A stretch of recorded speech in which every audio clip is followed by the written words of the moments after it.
Russia warns that Finland's NATO membership has increased the risk of conflict, saying Moscow might be forced to take retaliatory measures in response. Ukraine denies claims by the Russian mercenary group Wagner that it's taken control of the besieged eastern city of Bakhmut. Investigators are focusing on maintenance work that potentially caused a train crash in the Netherlands, which killed one person and injured around 30 other passengers.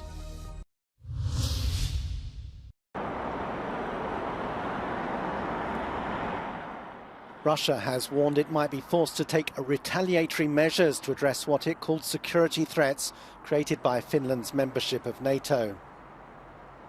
The statement from the Foreign Ministry came after Kremlin spokesperson Dmitry Peskov said Russia's response would match any build-up on its borders.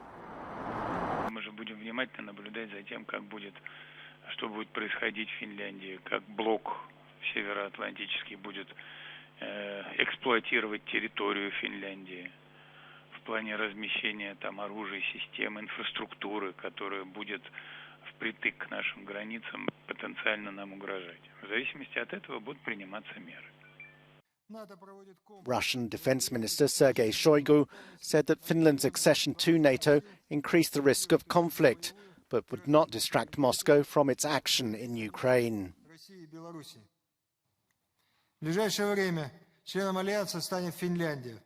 Разумеется, все это создает риски существенного расширения конфликта, но на исход специальной операции не повлияет. Shoigu also said that Russia had transferred Iskander rocket systems to Belarus. They can be used to carry conventional or nuclear missiles. And a storage facility for tactical nuclear weapons in Belarus is set to be completed by July.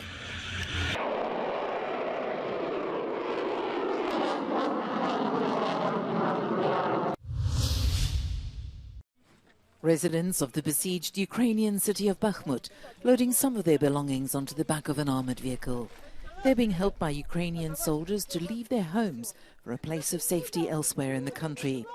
A ghost town, the eastern city was once home to some 70,000 people, but now tanks and armoured vehicles patrol the streets.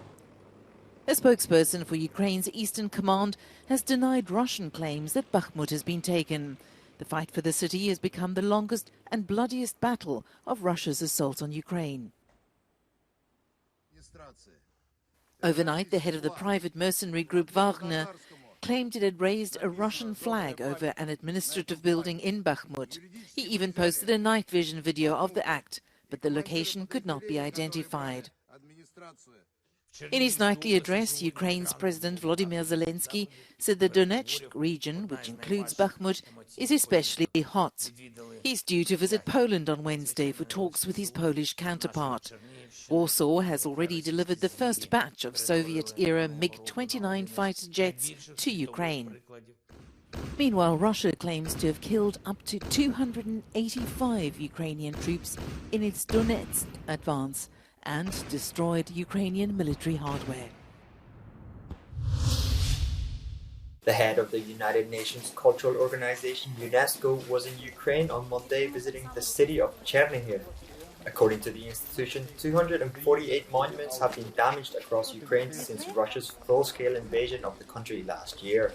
During a meeting with Ukrainian President Volodymyr Zelensky, Audrey Azoulay made it clear where UNESCO stands in the conflict. It is our mission in UNESCO to be on your side, to be on the side of the Ukrainian people, to protect this cultural heritage, to protect education, to protect how as much as we can, according to our mandate.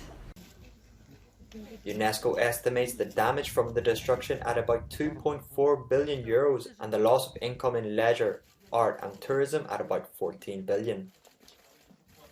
7 cultural sites and 1 natural site in Ukraine are on UNESCO's World Heritage List, including, as of this year, the historic city centre of Odessa, which so far has largely spared damage. Azoulay is expected to visit the city on Tuesday.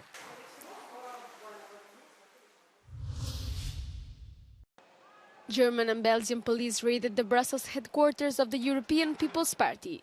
The EPP is the largest political family in Europe. According to a party press release, the search was related to an ongoing inquiry in Thuringia, Germany. The party is cooperating in full transparency with the authorities involved, providing all relevant information and documentation, said the press release. German media reported that the probe is not directed against the party or any of its current employees, but against Mario Voigt, the CDU leader in Thuringia, who is suspected of corruption and bribery. He worked for the EPP during the 2019 electoral cycle. Voigt denies the accusations.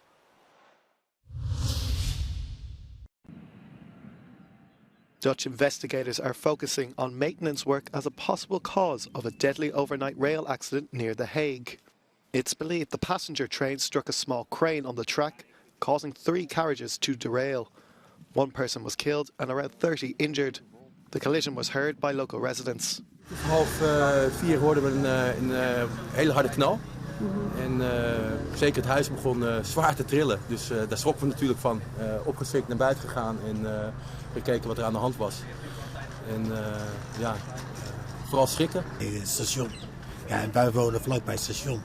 Dus dan gaan we kijken maar dat het zo'n impact heeft. En 1 dode, ja, dat was wel te betreuren, zeg maar. The train was travelling from Leiden to The Hague when it was forced off the tracks near the village of Voorschoten. As the investigation got underway, the Dutch king, William Alexander, visited the scene after expressing his condolences to the victims. Such accidents in the Netherlands are relatively rare, and the country has good record on rail travel safety. A strong police presence outside Trump Tower ahead of former US President Donald Trump's appearance in court.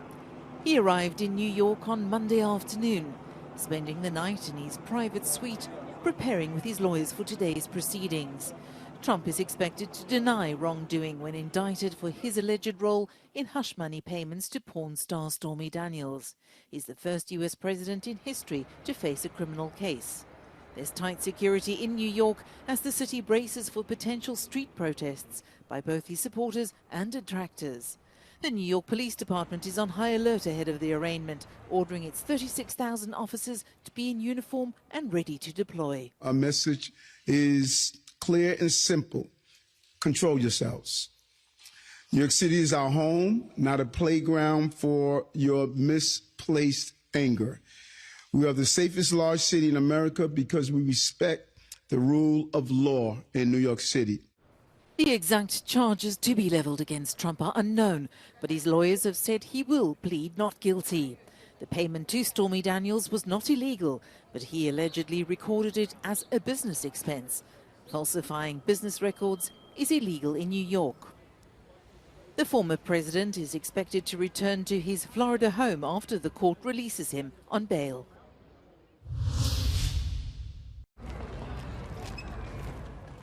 The World Health Organization is warning that infertility is a major health problem in the world.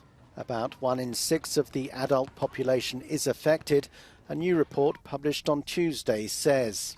And while the report doesn't look at the causes of infertility, it provides a detailed overview of its prevalence by analysing all relevant studies since 1990. The infertility has not had much attention globally. And this is largely because there has been, in the population discussions, there has been much more of a focus on contraception rather than infertility. And so it just has not been prioritized. Solutions such as assisted reproduction remain underfunded and inaccessible to many due to high costs and social stigma, the report says. It also highlights a lack of data in many countries, particularly in Africa, the Eastern Mediterranean and Southeast Asia.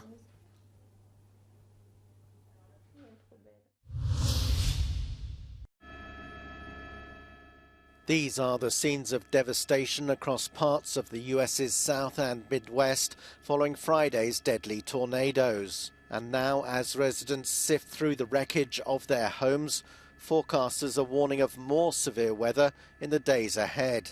The fierce storms that spawned the tornadoes, killing at least 32 people, were caused by a combination of low pressure and strong winds. Forecasters say those same conditions are now set to return.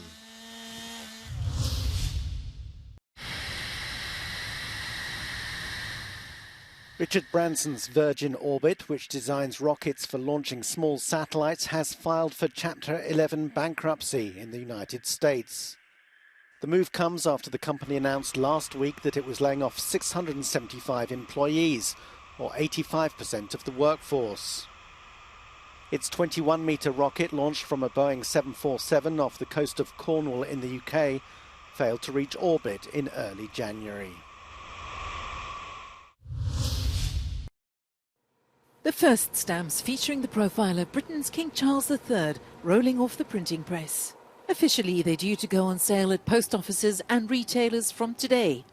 But, like Charles, who had to wait a long time before succeeding Queen Elizabeth II on the throne, it may be a while before you receive a letter with one on it. Stockists will not be selling them until all the stamps featuring his mother's image have been used up. The format for the stamp is the same as the first one, featuring Queen Victoria in 1840, except that Charles is not seen wearing a crown. The coffin of one of Egypt's longest ruling pharaohs, Ramesses II, been taken out of its protective packaging. It is to be the star attraction at an exhibition in Paris of 180 original pieces. The loan of the empty sarcophagus to France is exceptional. It's the first time in close to 50 years that the almost 3,000-year-old relic has travelled out of Egypt. Also on display will be jewellery, statues, amulet, masks and other coffins. Ramesses the Great and the Gold of the Pharaohs runs at La Villette from the 7th of April to 6th of September.